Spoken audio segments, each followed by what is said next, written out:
What's up, guys? I'm here with Brian Dwyer, president of REA at the National. Brian, what's going on? Not too much. Another busy day here. Another busy day. So we're here talking to you guys on Thursday, and the booth that we're actually at is the REA Marketplace. You guys just launched a fixed marketplace. Tell me about that. There's some awesome stuff here. Yeah, it's only been open since March, but it gives sellers the opportunity to put stuff up for sale on our website at a fixed price. We've got almost 1,000 items ranging from $100 to over $500,000. And we've got about 500 or 600 of those at this booth available for sale. Take it home today. Right here, right now. Yeah. How has that been? Have you had people buying from your booth directly? Yeah, we've had a steady flow of people coming in, looking at stuff. We've sold a bunch of items. People like the fact that they can see them in person. And it's different for REA because so often we're showing off auction items and previews. Now you can actually get a great card and take it home with you. Exactly. A lot of people see some of this high-end stuff. They want it. They want it right now. Yep. And then oftentimes you have to win it at auction. That's actually something I wanted to talk to you about. You know, this is a move that you guys are making. And I'm thinking, is that because you're seeing the growth in the private marketplace? People that want to get basically transactions outside of the traditional auction model, which you guys have done for a long time. Are you seeing that in the marketplace currently as a trend? Yeah, I mean, I think that there's always been a large population of the hobby that wants to see a price, pay that price, and have it in their collection that moment. You know, the auctions go on for 2 or 3 weeks. You might give it your best effort and come up short. This gives you the guarantee that if you pay that price, you have it in your collection. And that appeals to a lot of people. And then on the seller side, you can set your price so that you make sure you're not disappointed. And again, that's a big benefit. I want to know from you, where do you think this is going? Do you think this is where the more of the sales are going to go in the higher level category? Or do you think auction sales are going to continue to be the preeminent place for the high-end stuff? Yeah, I mean, I think auctions are not going anywhere anytime soon. I mean, that's the way that you figure out what a lot of this stuff is worth, right? You breed competition. But there's enough stuff that you can very confidently put a fixed price on. You can put it out for sale. You know that there's a bunch of people that are interested in it. So for us, it's a great supplement. There's people that don't love the auction process. There's people that get nervous about the auction process. This lets them control their own narrative, so to speak. Yeah, I like it a lot. And for me, it makes a lot of sense on both the buyer side and the seller side. I definitely hear what you're talking about in terms of having a card go out to auction to really see what the true nature of what the marketplace is telling that what that card is worth. And I guess that might be helpful in low pop items, right? Like rare stuff. Would you say that's a fair indicator of how to do that? Yeah, so esoteric stuff that you don't see all that often, low pops. And I mean, even just like great looking common examples, right? Like how do you put a premium on centering? How do you put a premium on some of these other characteristics that, beauty's in the eye of the beholder. So the auction process bears that out. All right, let me ask you something. As collector Brian Dwyer, how many nationals you been to? This is like 19 or 20 probably. 19 or 20 nationals. So you've got a few under your belt. I'm curious, when you come out to the show, you picking anything up for yourself? I can't tell you the last time I bought something at the National, but I can tell you the last thing I bought at a National was not a baseball card. And what was it? It was a $500 bill that I saw sitting on a guy's table, and it struck me as out of place. So we started up a conversation, and it turned out to be the first piece of currency that I bought. Are you a big currency collector still? I'm not a big currency collector at all. I mean, I have several pieces of currency. I think a $500 bill is super interesting. Yeah. $1,000 bill, which I have, is super interesting. But I just love coming and seeing everything that's on the show floor. I do too. I mean, it's such an overwhelming experience. There's so much to do, so much to see. But yeah, for me, I'm thinking about what I'm trying to grab. I got a big upgrade. I got a Hank Aaron rookie and a 7 now. When you and I first started talking, I think I was telling you about the SGC 1 that I got. I was going to say, that's a big upgrade. I think you had a 1 and then a 4 and then a 7. So I'm getting there, but it's tough. I mean, somebody that sees in your shoes literally everything, it's got to be hard to find a challenging chase given just the quantity of stuff you're able to see. Yeah, I mean, I love to tell people I've got the best collection in the world every month. You know, the stuff that comes through REA every year is unparalleled. So I love it, and I love coming to the shows and seeing all the stuff. I love that. Well, guys, again, Brian Dwyer, president of REA. We're out here at the National. What booth number is this? Is 812. 812. We're going to jump now over to the other booth that REA has to talk about the summer catalog auction. Any notes on that you want me to highlight? Get prepared. There's some dynamite stuff over there. Yeah, I'm excited to show you guys that. So, Brian, appreciate the time, man. Always. Come out and check them out here at the National. All right, guys, I'm here at the corporate booth of REA's at the at the National, looking at the preview for the summer catalog auction. I'm here with the Director of Communications, Mr. PJ Kinsella. What's up, PJ? What's up, guys? How you doing? PJ, you got an incredible auction here that we're looking at, and I'm excited to talk a little bit about this stuff. So this is the highlight. These are the big boys right here on the main stage. Yep. Talk to me about some of these. So we'll start with lots 1 and 2. You got Jackie leading off here. You got his 58 Bowman, a beautiful 8.5. And then you got his 48 Leaf rookie over in a 7. Those cards always just pop because you got the beautiful red and yellow background. As you know, somebody who's right in that space. Yeah. Those are just cards that even if they were in lower grades, they're just so desirable. And then you got really the 3 key pillars of the Cracker Jack set. You got Wagner, you got Cobb, and then you got Joe Jackson. Really, like I said, the 3 staples of that iconic series. I see these. We've got 2 of them are the 1914s, Yep. and then the 1915 is the Joe Jackson. Yep. And from my understanding, it's the 14s that are even more rare than the 15s, yeah? They're more rare, yeah, because the 15s were a little more widely distributed. The 15s were printed upside down on the back. That's Right. usually just from plain sight how you can tell the difference between the two, because really the same photos, with the exception of just a couple, were used Right. across this both series. Yeah. No, they're beautiful cards. Like you said, the Jackie color just truly pops on both the Bowman and the Leaf. And I noticed it looks like, is that a gold NBA sticker as well It is, on the yeah, Leaf so it's got Jackie? the Mike Baker gold label on it, so just an extra eye appeal there. And now then- you and I were just talking before we were starting to shoot on the 2001 Ichiro. Now this Yeah. is a crazy card, and there's a lot of scarcity and rarity to it. Would love for you to tell the audience more about this card. Yeah, and there's a kind of layers to this as well, just because of the timing that it's coming to auction. So it's his 2001 Bowman Chrome Gold Refractor, which already in and of itself is rare. The Gold Refractor they only made 99 of them. 50 of those had English text on the back. 49 of those had Japanese. This falls into that latter category with the Japanese text on the back, but it's the only one that's graded a Gem Mint 10 in the world. So literally a one-of-a-kind card. It's beautiful. And on top of that, it just so happens, as fate would have it, we get it for our summer auction. Literally within the last week, he just got into the Hall of Fame, the first Japanese-born player to get into the Baseball Hall of Fame. So a revered player on 2 different continents, and now he's a Hall of Famer. And we're very, very curious and excited to see where this one ends up. It's one of those cards, man, you have no idea. And I mean, yeah, the fact that he's so relevant in both America and Japan, to your point, brings a lot of different collectors that are going to be watching this auction, which is super cool. A couple other notables here. We got a 68 Ryan in a 9, a perfect Gem 10 68 bench rookie in a 10. That's a Gehrig rookie you got right on the further left corner. The Exhibits Gehrig. So the 1925 Exhibits Gehrig, really regarded as his true rookie card. And this is actually we're obviously 100 years out from that. So it's the 100-year anniversary of this card. Also the 100-year anniversary of when he began his famous games played streak. So it's a big year for anything Gehrig wise if you're a fan of anniversaries. So this is a nice one to have as well. Absolutely, yeah. And then a couple more here. A perfect 10 Jerry Rice rookie, which is fantastic. A 69 Reggie Jackson in a 9. And then the Bronco, the PSA 5 Bronco. That's a pretty neat card to see. Yeah, the Bronco Nagurski is, I would put that on my Mount Rushmore of football cards, probably. The Jerry Rice one is beautiful. Again, a card that has a lot of condition issues because of the color of the border.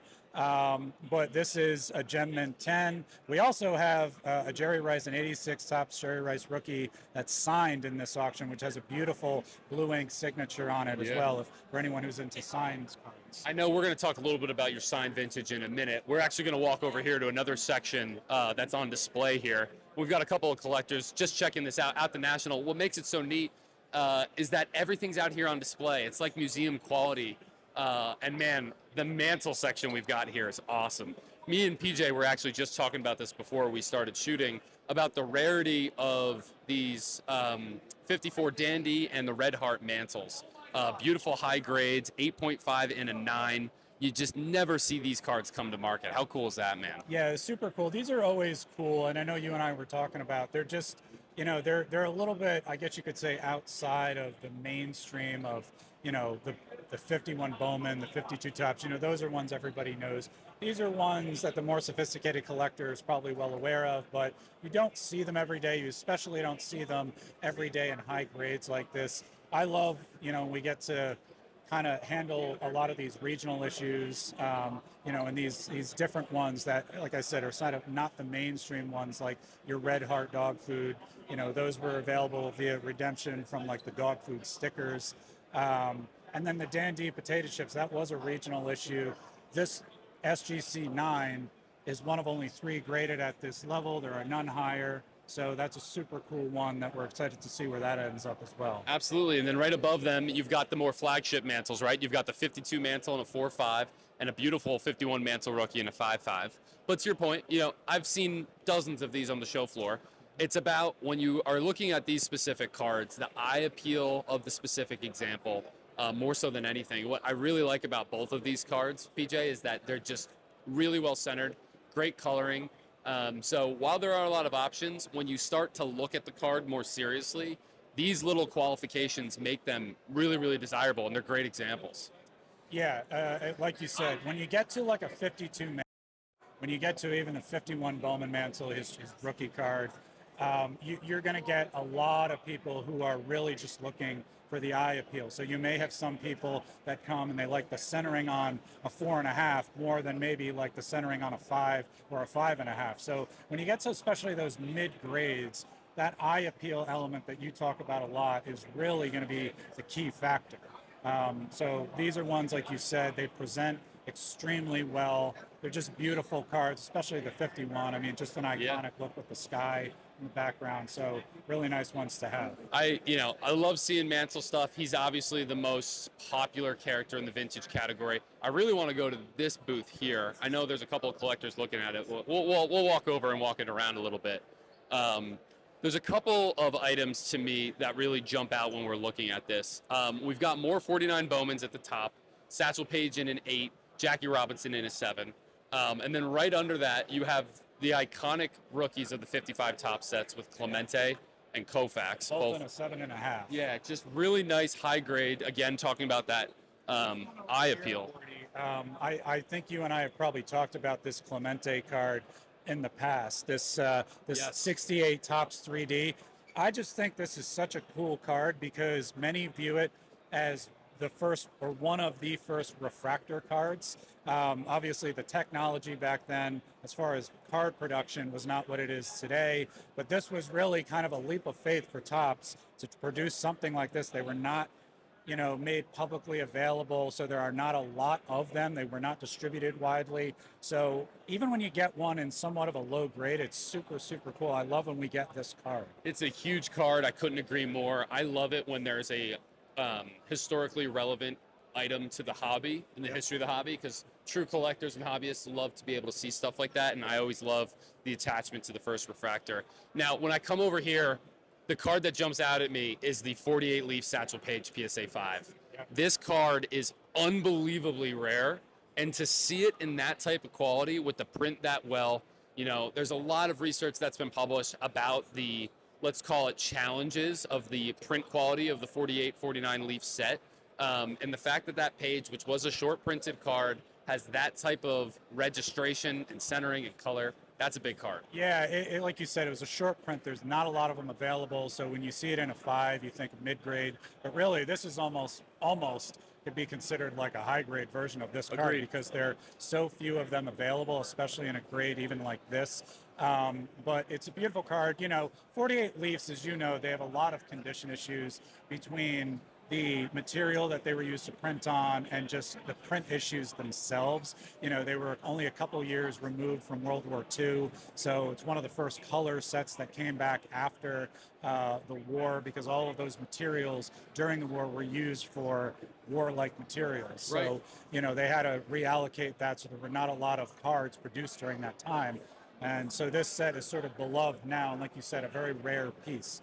Now, the ones below it, we got one of your all-time favorite cards, if not your favorite, one of my favorite for sure. But I love when these two cards are right next to each other because you have a mainstream, one of the most iconic rookie cards of all time in the 54 Topps Hank Aaron, one of the most recognizable cards. It was in the Sandlot. And then you have another card, his other rookie card, if you will, the Johnston Cookies. And just so happens we have them both in an 8. The Johnston Cookies Hank Aaron rookie, it doesn't sell for nearly the same price as a 54, but it's much more rare, another regionally issued card. But another thing I think is just cool about this, and I don't know if we're able to get to the back of the card, but this card is numbered number 5. Now these cards featured only members of the Milwaukee Braves. They were only distributed in the Milwaukee area. So the number 5, the numbers of the cards on the back corresponded to the numbers of the player's jersey. So he had number 5 his rookie year, and then the following year he moved over to his iconic number 44. I actually did not know that his rookie season he wore number 5. Yes. You know, it's funny because number 5 is my favorite number. Hank's my guy. It all makes sense to me now. Yeah. This is some awesome stuff in this booth. I mean, a ton of really nice high grade. Love both of those Hank rookies. You know, just rounding out this case, and we'll talk about this briefly because I want to go over to look at some of the signed stuff. Sure. But the 47 Bond-bred Jackie, which is a really unique card, right next to his 50 Bowman, beautiful cards. And then 2 more 8s underneath this, the 53 Satch and the 55 Hank 8. I mean, anything jump out at you at these 4? I think, you know, when you look at the Bond-bred Jackie Robinson, a lot of people view that as his true rookie card, although we have another one that was produced even earlier than that, his Parade Sportivo card, which was produced in 43, but it was so local. It was up in when he played for the Montreal Royals that some view that, but again, it's so scarce. So many view this as his real rookie card. But as you know, there's also the 48 Leaf and then the 49 Bowman. Those are also viewed as rookie cards as well. So he's got a few. Yeah, there's a lot to digest with Jackie's cards because again, some of those points you were talking about earlier with the Leaf and when he was starting to play and when baseball card production was starting to come back. Yeah. It doesn't overlap perfectly like it does today where we've got the flagship rookies that come out every year, but some amazing stuff in this case. Now, we're going to walk over to the other side here, and it's amazing because, guys, we didn't even get into some of these sealed boxes of product from back in the day. Just a ton of really neat stuff. But as we come over here, you know, I've been highlighting a lot about signed vintage and the explosion of the valuations of signed vintage cards. And there's a couple of amazing examples of these cards. PJ, I mean, what's the first one that jumps out at you when you look at these? Well, we were just looking at a nice 1950 Bowman Jackie in the other case. And the first one I wanted to point out here, and it's front and center, not by accident, is this signed 50 Bowman Jackie up here. Now, I know, Gordy, you're a big fan of the pen signature, and there's a few good pen signatures here. You got one on the Jackie. You got a couple of others throughout. There's a Mantle, 58 Mantle over here that's in pen. Yeah. Yeah, the ballpoint pen signatures, I've spoken about this. It really indicates that the player was signing it in that time period. Yeah. Versus, you know, like we're at now the National, there's 100 or 200 athletes somewhere in this building signing with those classic blue Sharpies. So I like that it has that provenance to the earlier part of their career. We got a really nice 58 Hank Aaron. I know you're working on a run of some signed Hank Aaron cards. This one is real nice, and I know it's a blue marker. I love it because it's very visible. It goes right up along the side. You have a lot of people who prefer signatures in a certain way. Some like them going across, some like them going up. I think this one is just cool because it's perpendicular to his name on the top. I just think it's a good card. I love the green back. I like that you call that out because, yes, I'm currently trying to collect every single Topps Hank Aaron card signed. So I've seen a lot of Hank's signatures on cards over the years, and this one looks very different than 99% of the other examples. He doesn't typically take up that much space on the card when he signs. And to me, I think that is a phenomenal example. Marker, pen, whatever. I love the way that looks. And yeah, a couple more down here as well. Yeah, we have a few versions of Joe Namath's 1965 Topps rookie card. Probably one of visually my favorite cards of all time. Part of that is obviously because I'm a Jets fan. But Joe Willie's one of the only guys we can look back on and say he did something for our sad organization. But this is a really nice signed example of that iconic card. We have a couple of other examples that are not signed. We have a 7.5. So a few versions of another card that just really pops with that beautiful yellow background. I'm also just a huge fan of tall boy cards. Yeah. So, and then we got another, speaking of, we got Lou Alcindor's or Kareem Abdul-Jabbar's rookie card signed as well over on the other side. Yeah. So, I mean, a ton of awesome stuff here. And again, we are right underneath sign 2300 at the National. You guys will be here till Sunday. I want to let people know who are watching this video now how to bid on these items. Let's talk about the summer catalog auction. When is it? It's open now, and talk about the dates. It's open now. It opened on Tuesday, so it opened on July 29th. It'll run through August 17th. So you go to bid.collectrea.com. Right now during the National, we're doing a promotion where new bidders that sign up here, they'll get $50 credited towards any item that they win in the event. So we encourage people to come by either one of our booths, either 812 or 2310 over here, sign up. Yeah, we got a ton of stuff, just over 3,000 items in this event. But then, as you indicated, otherwise, we also have a great selection of stuff in our marketplace. Yeah, we just talked over at the other booth with Brian about the marketplace, which sounds like it's off to a hot start. Yeah. Guys, if you've been following my content, you'll know REA is a partner of mine on my content. I'm going to be covering this catalog auction on Bonkers Cards Live, my TikTok live show. So we'll be talking more about some of these items in the future. But man, PJ, thank you so much for walking around and showing this to me. Unbelievably cool display. Check this out, man. We've got a rotating REA logo going across the top here. Pretty baller, I must say. So come out to the National, guys. Come say hi to PJ. Check it out. And be sure to check out collectrea.com. Summer catalog auction open now. Get your bids in. It's going to be awesome. PJ, appreciate it. Guys. Thanks, guys.